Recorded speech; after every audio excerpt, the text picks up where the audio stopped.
Objeciones. Rompe Para Pepe, ¿no? El tema que yo he trabajado, que también me he convocado en muchas ocasiones, ¿no? Y entendiendo, digamos, compartiendo tu apreciación, creo que hay que tener presión por los nombres, que los nombres pueden visibilizar, más que mostrar, en algunos casos, especialmente cuando son trasladados de una realidad a otra, un problema muy presente en las ciencias sociales, también la filosofía, ¿no? Etcétera. Dos cosas, ¿no? Uno, o sea, ¿hay algún nombre que se haya dado desde la estructura militar a estos lugares? Que sean, digamos, los oficiales, entre comillas, con los cuales se los nombró, o sea, ¿cómo lo denominó los victimarios? Nosotros digan acá que el nombre que digan las víctimas, invirtiendo un poco lo que pasó en Brasil. Es una cosa. La segunda, que un poco, problematizando un poco tu hipótesis, ¿no? Si atendiendo también que exactamente lo que pasó en la dictadura del 73 es inédito, no se anoman. Anoman en Chile. Y todo el contexto, ¿no? Y como ejemplo Pizarro. Es decir, existe un libro, año 56, de Mario Bustos Quesada, que se llama El Templo de la Tierra, donde él relata el uso de Pizarro como un campo de encierro, que después lo novela con el Leiter con la Pizarro en la año 72. ¿No? Hubo, entre otros, Pizarro más conocido, pero en otros lugares de encierro político en Chile. Y me remito a un libro 33, la Vivienda en Chile de Carlos de Viña Fuentes, donde relata todos los métodos represivos que hubieron hasta en esa época, que incluyen desaparición de personas, goleamiento, arrojar cuerpos al mar, vivos y muertos, etc. Entonces, claro, había que de repente extender, ¿no?, el análisis hasta esos hechos que, o sea, si bien aquí fue grave, fue terrible, había antecedentes de sobra del Estado Nacional que dan cuenta del horror. Bueno, para terminar, Salazar relata en sus libros cómo los militares que apoyaban la revolución de Balmaceda fueron descuartizados después de la derrota del ejército. Eso. Mira, respecto a lo primero, claro, yo trabajo fundamentalmente con testimonios, ¿no? Eso debo decirlo. Ya. Pero ahí aparecen este tipo de cosas, porque los testimonios, los testimoniales incluyen muchas veces documentos. Claro. Yo creo que ellos se hacen eco, hay nombres oficiales, ¿no? Por ejemplo, se llama Chacabuco, no es simplemente Chacabuco, es el Campamento de Prisioneros de Guerra de Chacabuco. Ese es el nombre oficial, tú lo vas a encontrar en el cartel que había afuera. Ahí hay una cosa interesante que rastrear porque los nombres cambian. Los nombres oficiales cambian porque en un primer momento se habla de prisioneros de guerra y luego se empieza a hablar de detenidos, oficialmente. Y tiene que ver con una cuestión como de orden ideológico que está detrás. En un primer momento se instala la idea de un estado de guerra y por lo tanto los prisioneros de guerra. Cuando esa tesis ya no se sustenta, se desplaza la cuestión y entonces son detenidos legalmente, una especie de... Cuando alguien detiene, tiene un cierto tiempo para tenerlo detenido antes de hacerle juicio. Entonces y entonces hay una oficina general de detenidos. ¿Ya? Y entonces estos lugares cambian de nombre también. ¿Ya? Pero lo que no hay es un nombre genérico, nombres particulares. Y lo que hay, o sea, eso yo trato de decirlo ahí, lo que uno encuentra tanto a nivel oficial como en los testimonios, que es una proliferación enorme de nombres. Y no hay está súper desorganizado. El único nombre que aparece siempre es campo de concentración. Eso es interesante. Con respecto a lo segundo que tú dices, eso yo lo he trabajado más, pero puedo pasar. Con respecto a lo segundo, sí, claro, ahí eso pone en tela después un montón de juicios apresurados con respecto de la situación de la prisión política en Chile a partir del 73, como por ejemplo que eso sería solo el resultado de lo aprendido en las escuelas de las Américas, que sería por lo tanto un acontecimiento inédito y que está impuesto externamente. Pero hay varios estudios que muestran muy claramente que la tortura, por ejemplo, es una cuestión que se practica en Chile desde la colonia y la tortura ejercida por agentes del Estado. Y por lo tanto, eso explica, y eso es interesante, por qué la tortura cuando irrumpe en la dictadura militar es asumida con cierta naturalidad. Es una práctica históricamente arraigada que está vigente hasta hoy, sin duda. Y todo lo que eso, todo el aparato que está alrededor de eso es tan antiguo como la República Armenia. Entonces, encuentro toda la razón. Lo que pasa es que yo estoy trabajando solamente con este periodo que sería súper interesante para empezar a desmontar esos mitos, ¿no? De que la tortura de los militares no, si los pacos han torturado desde siempre. Y eso no lo digo yo, está súper claro en la literatura. solamente vamos a complementarte, yo estoy trabajando en dictaduras marginales en Chile, ¿La qué? dictaduras marginales, dictaduras lumpen, y las descripciones de tortura por parte de la Policía de Investigaciones Permanentes. Entonces, de lo contrario, tú no podías entender cómo es posible tanta creatividad, te lo voy a decir así brutalmente. Porque de repente el 73 empiezan a torturar, se habla de que vinieron los brasileños a instruir, puede ser cierto que vinieron algunos agentes brasileños a instruir, pero cuando tú haces el listado de los modos de tortura, en la brutalidad estamos hablando de 80, 90 modos de tortura, de una creatividad, eso apareció de repente, de la nada. Es una cuestión que es una tradición y que por lo tanto se desata a lo mejor más violentamente, mucha más gente, pero bueno, que está súper presente. Cristian y después Cecilia. Sí, bueno, agradecerle a los dos las presentaciones. Quisiera hacer una pregunta a cada uno, muy puntual. Pamela, según historiadores liberales y conservadores en Chile, estoy pensando en Salazar y Jaime Saguir, o sea, un hispanista, ¿cierto?, radical y un crítico como Salazar, plantean que es clave para poder entender la estructura social de la organización social de nuestras ciudades, la estructura de cabildo, de municipio, y que eso vendría de la vieja tradición de San Ireneo, ¿cierto?, que es un intelectual español medieval. Me gustaría saber de qué manera se podría vincular, o si hay una vinculación entre este planteamiento que tú estás tomando, estos autores medievales, como fuente o que hayan sido influidos por San Ireneo para poder entender nuestra situación, en este caso en una ciudad como la de Valparaíso, que además tiene otra connotación de inmigrantes ingleses. Entonces, para poder entender de qué manera este autor puede vincularse con ellos, ¿ah? Cómo están los cruces ahí teóricos, yo no desconozco eso. Y para José, yo creo que el tema este de las palabras utilizadas de una y otra forma es de larga data en el pensamiento crítico latinoamericano. O sea, el famoso problema categorial, o sea, que no tenemos nuestras propias categorías, por tanto las tomamos prestadas y terminamos distorsionando, ¿cierto? Como tú lo graficaste súper bien, que finalmente parece ser un eufemismo, etcétera, etcétera. Respecto a esa misma idea, ¿qué otro término tú sospechas o tienes bastante claro que es clave para poder entender este periodo político particular chileno, que esté también bajo esta rúbrica y que la denominación es importante, ¿cierto?, que podría ser perfectamente considerada y denominada de otra forma para dar cuenta de esa particularidad? Si sospecha o tiene alguna pista al respecto. Eso. Ah, juntamos alguna, sí. Cecilia. Ya, bueno, en una línea semejante a la que acaba de plantearse, una pregunta tanto para Pepe como para Pamela. En el caso de Pepe, que sería el vínculo, en el caso de Pamela no. Hay un libro que a mí me parece muy interesante sobre la dictadura, que es de Lenin Richard, Metáforas y Residuos, que yo lo cito para hablar de la filosofía de la dictadura, en la medida en que ahí se hace la distinción, se problematiza las ciencias sociales como aquellas que se han apropiado del significado de la dictadura a expensas de la experiencia. Entonces mi pregunta es hasta qué punto, digamos, esta distorsión del nombre está hecho desde las ciencias sociales, también porque las ciencias sociales son saberes bien eurocentristas, bueno, no solo eurocentristas, pero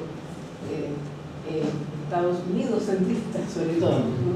Entonces, no sé si tú ves esa, digamos, la experiencia misma, ¿no?, los testimonios, usan otros nombres. ¿Cómo lo ves? Y en el caso de Pamela, me gustaría que explicitaras, ¿no?, la distinción entre ciudadanía desde el punto de vista moderno y ciudadanía desde el punto de vista de que lo estás usando, que viene de la Edad Media, ¿no? Porque tú criticas el concepto moderno, hasta donde entendí. Iván Adán. Iván. Mira, agradecer a ambos la presentación, pero me gustaría hacer una consulta, más que una consulta, un comentario a lo que presentó Pamela, que lo encontré súper interesante porque me respondió así como filosóficamente un poco lo que pasó ahora recién con el incendio de Valparaíso y la reacción del Chaco.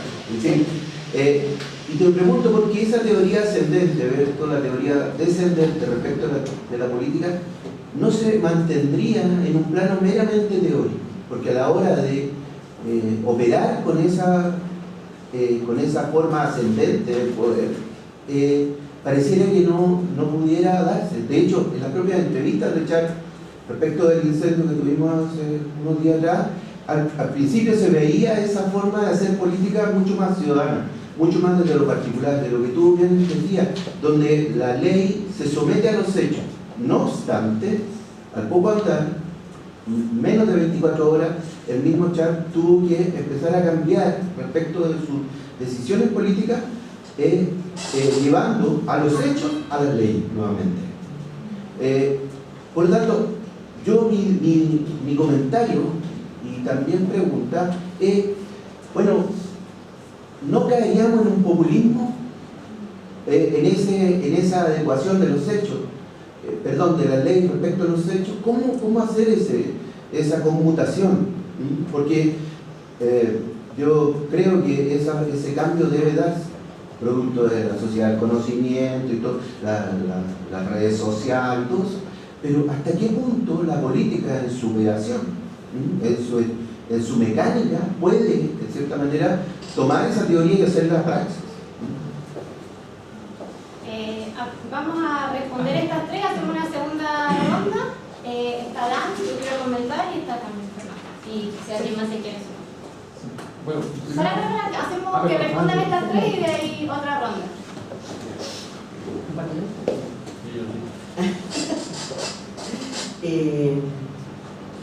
Bueno, como yo les comentaba, este es un texto provocador que tiene que ver con la idea de cómo ir entendiendo el proceso político que estamos viendo en Valparaíso. Es un proceso político que yo no vengo a defender, así como en el sentido de como pinchar en la salida, sino hay algo ahí que está ocurriendo hace mínimamente 10 años, que es lo que yo he podido constatar, de que tengo una relación más constante con grupos de estudiantes, con universidades, donde veo a mis estudiantes de distintas carreras trabajando en una cantidad de cosas impresionantes, además de la universidad. Entonces ahí viene la pregunta por cómo se construye una subjetividad política colectiva, que es una pregunta que yo me vengo haciendo hace bastantes años. Hago este recorrido para poder precisar cada una de las preguntas. Cuando yo me pregunto por la construcción de la subjetividad colectiva, parto con los autores contemporáneos. En los autores contemporáneos hay una distinción que está en Nelly, que también está en Gramsci, que una cosa es ser pueblo y otra cosa es hacer pueblo.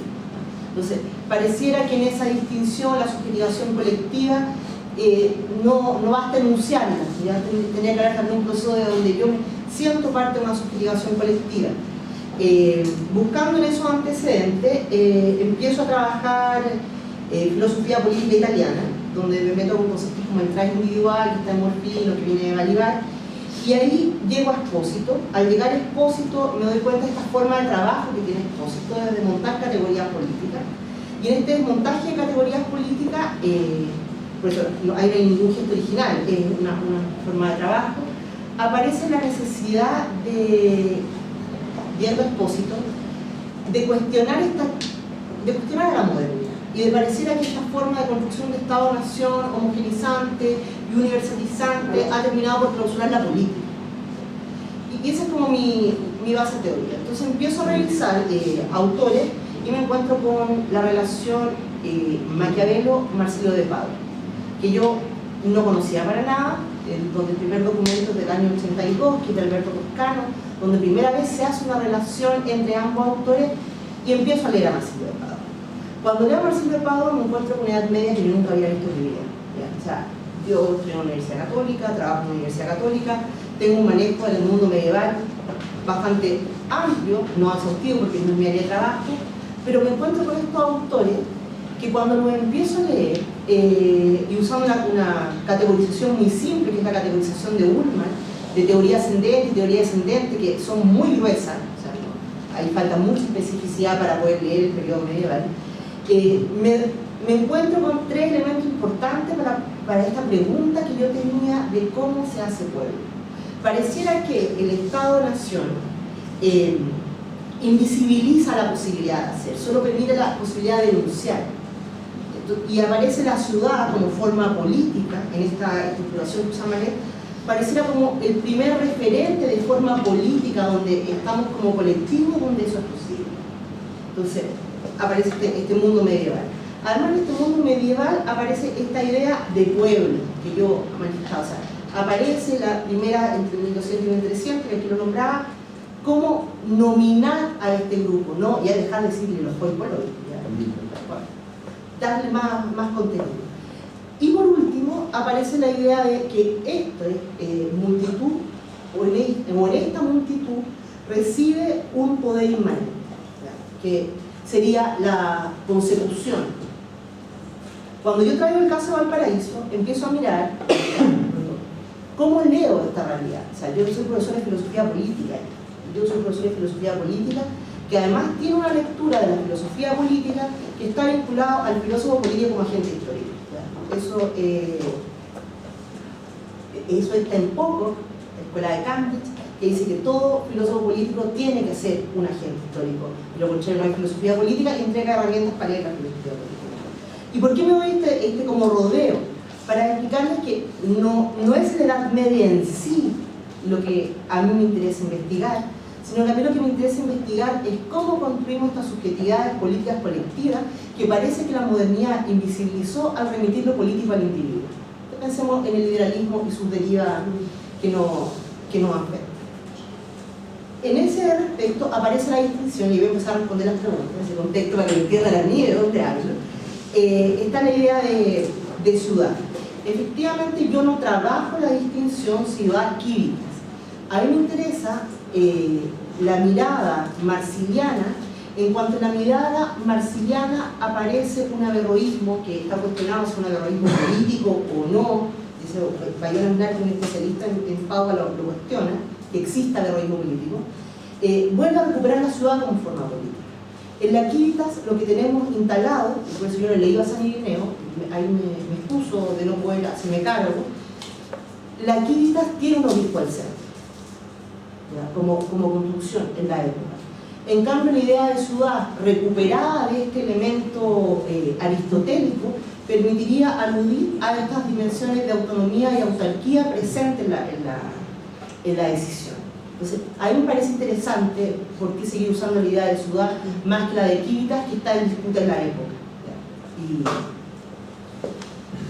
Y en realidad, con lo que preguntaba Cecilia, efectivamente, mi cuestionamiento, y ahí me alineo con las lecturas que he hecho de filosofía política contemporánea, es a la modernidad, que quizás también está leída de forma muy gruesa, hablando de la ciudadanía y el liberalismo como devenir de esta construcción moderna. Y lo que me interesa justamente de esta recuperación que está en la Baja Edad Media es volver a recuperar la ciudadanía como una multitud. Y una multitud que no, vuelvo a lo que había dicho, que no es un juego color, no es simplemente así como los muchos, sino que hay una diversidad.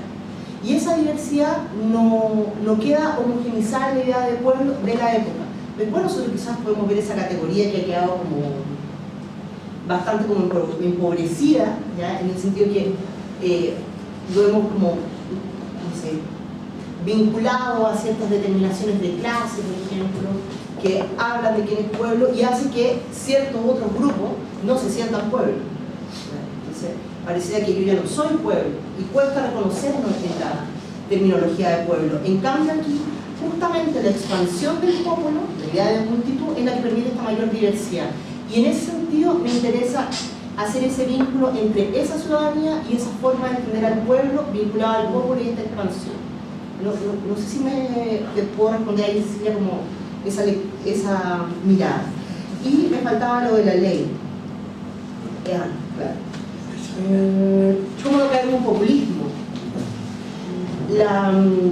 Lo interesante del proceso político que yo les contaba que se está viviendo en Valparaíso y que yo he visto como espectadora a raíz de los jóvenes a los que les hago clase, es que precisamente en esta disputa que aparece en relación con el término de democracia, es que yo empiezo a pensar este problema. Como le da Mariela en mi reseña, yo he trabajado hace muchos años haciendo investigación de campo en escuelas pobres en la región. Como profesor de filosofía política, yo enseño contenidos como la democracia es, Aristóteles dice, Platón dice, mejor modelo de gobierno. Voy a una escuela del belloto pobre, así, paupérrima, empiezo a entrevistar a los chicos, levantar categorías políticas y un niño así lo dice muy expresamente: profesora, la democracia es injusta. Para un profesor de filosofía política, que a uno le diga que la democracia es injusta duele. Además, uno que viene de una herencia de dictadura, siempre ha considerado la democracia como algo valioso, pero los jóvenes hoy no la consideran valiosa. ¿Ya? Esta investigación que terminó en 2015, investigación que ahora sigue en 2016, y los discursos siguen apareciendo. Entonces, ¿cómo yo empiezo a pensar esa realidad política que está aconteciendo, que la están verbalizando, que esos niños van a ser votantes, que estos niños incluso señalan que ellos manejan los votos de su familia? Este niño hablaba en particular de su abuela, que le decía por qué votar.